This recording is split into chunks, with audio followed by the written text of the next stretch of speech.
Bom, pessoal, vamos lá. A gente dá sequência agora na questão do iluminismo. Antes da gente deixar totalmente o assunto da Magna Carta, quero dizer a vocês que eu tracei aqui os principais pontos, os principais temas que eu achei que foram importantes para vocês, tá? Porque a questão aí envolve uma série de questões políticas, aí vai ter os reis João Sem Terra, Ricardo Coração de Leão. É interessante até para quem quiser, tiver curiosidade, joga assim, faça uma pesquisa sobre isso, que deu margem a toda essa questão também de um dia Magna Carta surgir.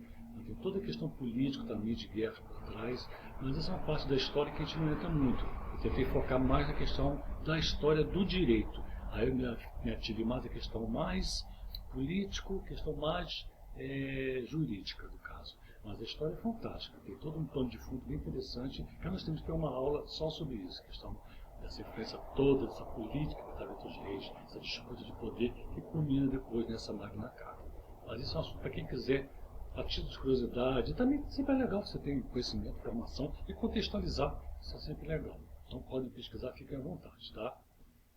Na questão agora do iluminismo, que eu acho muito importante esse tema, porque é um movimento que ele vem já contrapor a toda aquela fama que a Idade Média trouxe. A Idade Média trouxe uma fama de quê? De Idade das Trevas. A Idade Média tem isso, ela traz uma fama de Idade das Trevas. A questão apesar de que muitos historiadores falam que foi fusão, mas o iluminismo vem contrapor isso. Depois daquele absolutismo monárquico, muita tirania, muito despotismo, ele vem justamente com seus várias figuras importantes, vários dos grandes figuras de filosofia, cientistas, pensadores, enciclopedistas, pessoas ligadas à literatura da nossa história da humanidade, veio justamente nessa época do iluminismo, que é entre o século XVII e XVIII. Eles vieram justamente contrapor essa questão do absolutismo, daquela coisa do autoritarismo, que não deixava se questionar nada, ninguém se questionava nada, né? Era o rei a palavra última e acabou, né?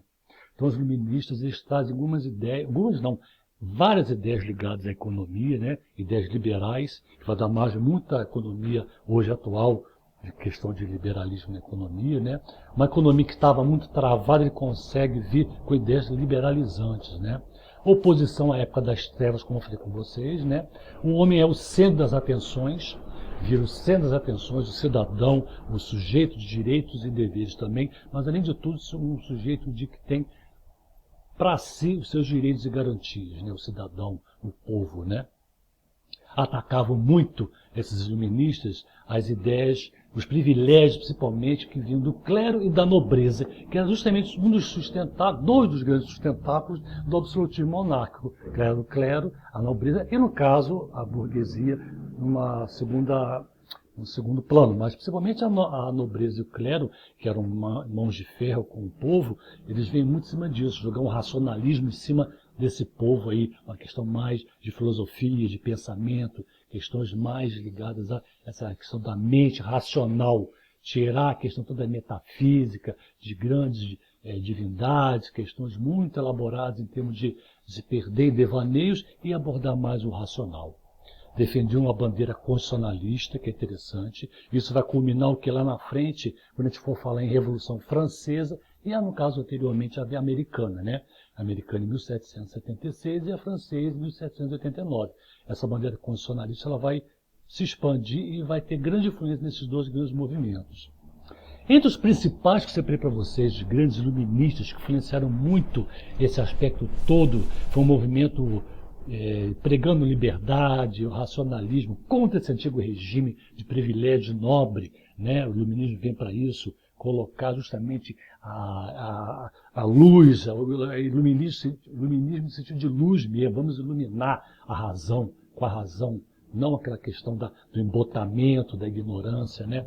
Então, posso citar para vocês aqui, logo de início, Montesquieu, que vocês não precisam ficar sabendo a biografia de todos, mas é legal vocês ligarem o iluminismo e os iluministas a essas obras, grandes obras, que vocês vão debater com elas, vão se dar de frente, vão se bater de frente com uma obra dessa. Então, por exemplo, O Espírito das Leis é uma obra famosíssima de Montesquieu. Nele ele discute o tripartite, as três visões dos poderes, executivo, judiciário e legislativo. Então, a separação dos poderes. Isso é interessante. Montesquieu é o primeiro momento que vem com essa questão nossa. Isso vem até hoje na maioria dos países. Essa questão dos três poderes independentes e harmônicos entre si.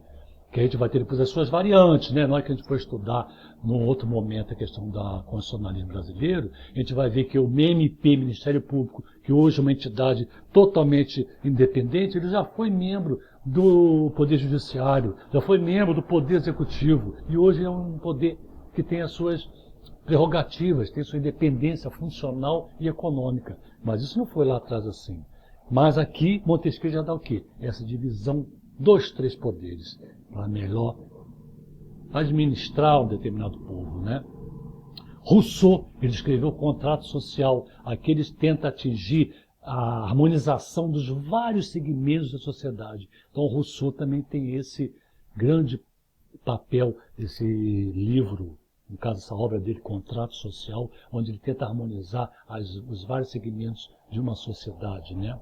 Estuda muito a questão da sociologia, o papel de cada cidadão, é um livro muito interessante, né? Tem também Diderot, tem Voltaire, que era contra o absolutismo. Voltaire ele fez um dicionário filosófico, e onde ali ele fala sobre a igualdade, ele fala sobre a propriedade e sobre a tirania. Voltaire vai ter uma participação muito grande num rei, que eu vou mencionar com vocês lá na frente. Ele vai dar uma assessoria muito grande em termos de ideias a um rei, porque ele era muito amigo desse rei, então ele começa a dar ideias iluministas a esse rei, né? Descartes é um matemático francês do racionalismo, aquela questão de mente cartesiana, né? Descartes cartesiano, quem tem um raciocínio cartesiano, aquela coisa matemática bem exata, né? Então ele tem aquela frase famosa, penso, logo existo. Então Descartes foi aquela questão do pensamento racional. Bacon também foi um racionalista. John Locke, filosofia política, um liberal da filosofia. Aí já estou falando com vocês entre franceses e ingleses, né? Isaac Newton, matemático, lei de Newton, a lei da gravidade. Olha como é que a gente vai pegar várias partes da cultura, da arte, da filosofia, da ciência, né? Formulou a lei da gravidade, então é muito importante. É um novo modo realmente de pensar. A gente vê que com os iluministas a gente tem um novo modo de pensar. Num primeiro momento, essas ideias surgiram na Holanda e Inglaterra. A Holanda já tinha esse papel em termos de contra-reforma, uma questão de contrapor a igreja papal, essa igreja muito cheia de dogmas católicos, né? A Holanda já recebia esses políticos, esses grandes pensadores, já era uma terra liberal por excelência. Então, a Holanda e a Inglaterra, no primeiro momento, começam a ter essas ideias. Apesar que essa tolerância de receber, né, esses perseguidos religiosos e tudo, e políticos também, a gente vai ter essa grande evolução e disseminação por parte da França. É na França que vai ter um grande boom, vamos dizer assim, do iluminismo. Apesar de ter essa primeiro momento ela veio da Holanda e na Inglaterra, mas quando se fala em iluminismo, lê-se França. Porque aí foi grande evolução, foi quando aí foi o país que realmente influenciou daí para frente todas as outras civilizações. A França ela tem um papel muito grande na questão de influenciar as demais sociedades. Uma evolução muito grande aí em suas terras, né? no seu governo, vamos dizer assim. É interessante também uma previsão que eles tinham, uma ideia que Montesquieu também bota, que eu acho muito interessante, que toda a turma que eu tenho gosta de conversar sobre isso, é que cada país tem um governo conforme a dimensão geográfica. Então, divide os países em pequenos, médios e grandes. Então, eu achei interessante isso. Eu sempre converso com meus alunos sobre isso. No caso de países pequenos, aí a gente pode ver aí, no caso, a Bélgica, a Holanda, Mônaco, Suíça, países assim menores, a gente teria o quê? Uma república. Seria um sistema de república. Países médios, aí a gente poderia ter o quê? A Itália, a França, seria monarquia constitucional, com base em leis e garantias da Constituição. É uma monarquia constitucional. Hoje a gente tem isso aonde? A gente tem isso na Inglaterra, a gente tem isso na Holanda, a gente tem isso na Bélgica, nas grandes monarquias, na Espanha, grandes monarquias constitucionais, né? E grandes países, aí podemos ver aí, seria o Brasil, Estados Unidos, Canadá, que aí, em tese, seria o quê? Um despotismo esclarecido. Aí eu quero entrar nesse tema com vocês. O que é despotismo esclarecido? Despotismo, a própria palavra já é da tirania, o despótico, o déspota. Então é sinônimo de rei tirano. rei que reprimia, oprimia. O despotismo esclarecido foi um fenômeno que aconteceu com alguns países que tinham reis que tiveram algumas influências dessas ideias iluministas, tiveram amigos iluministas e muitos deles trouxeram para o seu governo certas ideias, não totalmente liberais, porque o absolutismo ainda reinava, mas começaram a permear, a misturar, a fundir aí o absolutismo com o iluminismo, com as ideias iluministas. Então o despotismo esclarecido nada mais é do que o rei que recebe as ideias iluministas e começa aí a sentir que ele começa a ter que dar um pouco de liberdade para manter esse controle. Aí a gente vai ver pensar muito lá em Maquiavel também, quando eu falo com vocês de Maquiavel em Príncipe, a questão de controle, como se controla um povo, uma população, é através também de dando liberdades, e liberdades às vezes até muitas das vezes vigiadas. Então nós vamos ter aí essa questão, mas que a gente tem também contradições. Tipo assim, por exemplo, pequenos países. Se a gente fosse por aí só países que dão certo, a gente tem exemplos contrários. Haiti, por exemplo, é um país pequeno que é uma grande pobreza, é o país acho que mais pobre do mundo. No entanto, é um país pequeno. Então já não seria pela ideia de Montesquieu, que país pequeno poderia ser uma república. Médio, né, monarquia, Itália, a França, tudo bem, mas grandes, por exemplo, a gente vai ter aí o Canadá, a Austrália, Estados Unidos, mas já vamos ter o que depois? Outros países grandes que já não foram tão assim, né, o próprio Brasil, que também está na questão de uma evolução democrática, econômica, das desigualdades sociais, quer dizer, então de repente aqui teria que ter um despotismo esclarecido? Não sei, é questão que eu sempre gosto de jogar para os alunos pensar sobre isso, até que ponto o que serve para Canadá e Estados Unidos não serve para o Brasil. É questão de se estudar. Por isso que o direito, essa questão, e essa matéria nossa história do direito dá margem a isso. A gente questionar sempre. Né? É importante estar sempre questionando o que vocês acham melhor. Eu, particularmente, sempre me identifiquei e tenho uma simpatia grande por pequenos países. Uma Bélgica, uma Noruega, uma Holanda, um Luxemburgo da vida. É claro que são exceções a toda uma contextualização mundial, mas de princípio eu acho onde se pode ter uma legislação democrata, que pode ser vigiada, o povo é vigiado, leis que funcionam, culturalmente o povo tem acesso à saúde, à cultura, então é por aí, pelo menos para mim, que funciona. Se o Brasil tivesse sido dividido em 5 regiões, talvez tivesse uma situação mais controlada em termos de desigualdade social. É uma questão que eu jogo para vocês pensarem.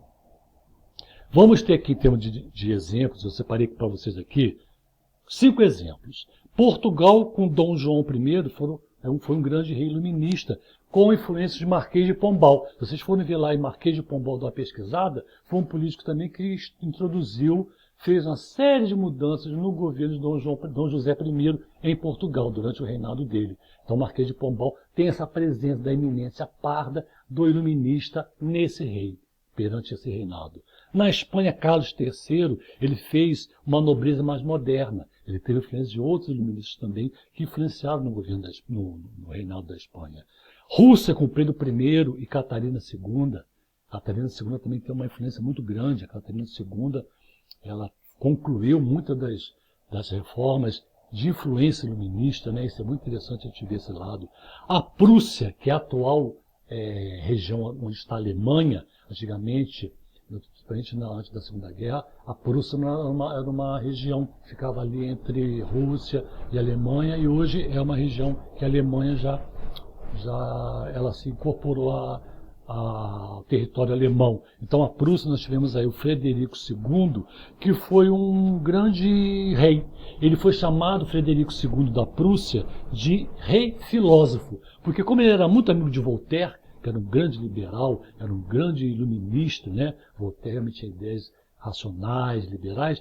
O Frederico aceitou e implementou muitas dessas ideias de Voltaire. Por ser muito amigo dele, foi influenciado. E temos também na Áustria José II.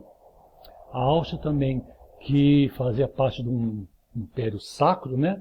Ele foi um dos primeiros a concretizar essas reformas. A Áustria também tinha uma série de problemas ligados à sua questão política, econômica. Começa aqui com essa postura de um despotismo esclarecido, essa questão. E vocês pegando a palavra despotismo e esclarecido, vocês vão ver isso, que é o despotismo com clareza, com luz.